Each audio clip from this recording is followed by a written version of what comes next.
Graças a Deus, eu quero saudar a você que está me vendo e ouvindo com a santa e gloriosa paz de nosso Senhor e Salvador Jesus Cristo. Eu quero levar até você uma palavra que encontra-se na segunda epístola do apóstolo São Paulo a Timóteo, no capítulo 1, e eu quero ler o versículo 8 e versículo 9. Mas antes, eu quero pedir que você se inscreva no canal, deixe o seu like, isso é muito importante.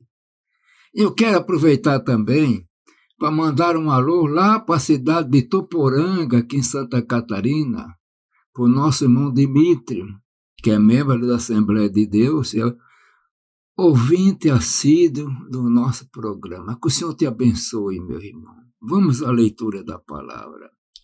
Portanto, não tem vergonha do testemunho de nosso Senhor, nem de mim, que sou prisioneiro seu.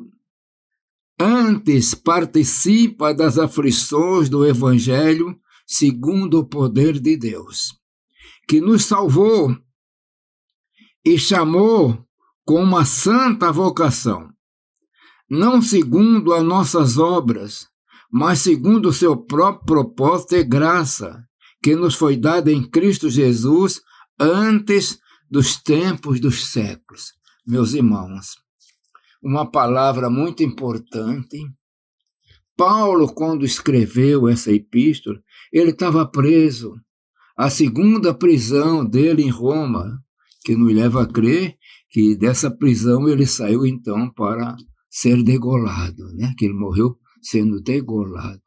Mas o importante que ele está pedindo para Timóteo. Timóteo era um judeu, a mãe era judia e o pai era grego. E Paulo adotou ele como um discípulo amado, até chamava de meu filho. E agora Paulo, lá de dentro da prisão, ele está escrevendo essa carta, dizendo para ele, não tem vergonha do testemunho de nosso Senhor Jesus Cristo, nem de mim que sou prisioneiro seu. Timóteo, não fique envergonhado do testemunho de Jesus, daquilo que anunciam, que ele foi condenado, foi preso, foi crucificado.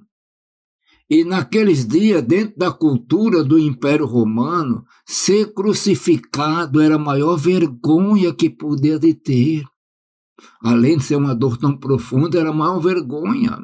E ele está dizendo, olha, não tem vergonha do testemunho dele, nem do meu, nem tem vergonha também que praticamente eu sou o líder da pregação nessa parte do Império Romano. E estou preso, não tem vergonha. Mas participa das aflições do Evangelho segundo o poder de Deus. Participa. Nós somos participantes, meus irmãos, do Evangelho, das aflições, as perseguições, as calúnias, as vergonhas que muitas vezes jogam em cima de nós falsamente. E ele nos falou do que ele nos salvou, o Senhor nos salvou com uma santa vocação. Meu irmão, minha irmã, você que me ouve, você foi salva. E essa salvação não foi de graça, sim, foi com sangue derramado. E foi dada uma vocação. Todo crente tem uma santa vocação dada por Deus. Alguns não entendem, não descobriram. Uns têm a vocação chamada para ser pregadores. Outros para fazer parte do ministério de ciclo de oração. Muitas irmãs fazendo parte do Ministério de Ciclo de Oração, outras cooperadoras, mas é uma vocação. E alguns não participam de nada assim porque se omitem, mas têm uma vocação. E Paulo ainda focaliza, segundo o propósito e graça que nos foi dada. Essa vocação, esse propósito, essa graça, salvação foi dada para nós por Cristo Jesus. Aquilo que é tão blasfemado, porque ele morreu pendurado na cruz, mas ele também ressuscitou. E ele nos diz que essa graça foi dada em Cristo Jesus por nós antes dos tempos dos séculos. Em alguma das suas epístolas, Paulo focaliza antes do tempo dos séculos. Dá-nos a entender que antes que o tempo dos homens fosse contado da maneira que é contada hoje, nós já tínhamos um propósito, uma graça, uma vocação em Cristo Jesus, antes dos tempos dos séculos.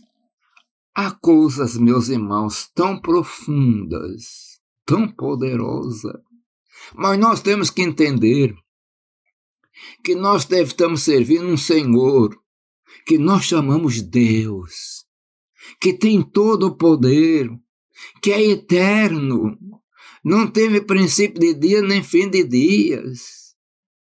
A ciência anuncia que a Terra teve bilhões de anos, outros falam de uma grande explosão chamada Big Bang, mas uma coisa é certa: Deus, o nosso Deus, está acima de tudo isso, e pelo seu poder, quando não era nada, e digamos assim, se a teoria do Big Bang for certa, antes que tivesse isso, porque se aconteceu essa grande explosão, foi determinada por Deus. Antes que acontecesse isso, ele já nos tinha dado uma santa vocação, antes do tempo dos séculos. Portanto, você não está de balde, você foi chamado, você é importante, você foi vocacionado por Deus. E nessa vocação, vamos aproveitar para ganhar alma para o Senhor. Nessa dispensação, nesse período, para levar outras pessoas aos pés de Jesus. Pessoas que muitas vezes já foram conhecidas. E a porta está aberta, mas está esperando que você conduza para a porta. Se não conduzir, se não pregar, elas não ouviram, elas vão se perder. Pense nisso, a tua responsabilidade, a minha responsabilidade de ser uma testemunha viva, porque nós recebemos uma vocação da parte de Deus antes dos tempos dos séculos. Que o Senhor vos abençoe poderosa e maravilhosamente. Eu quero então orar.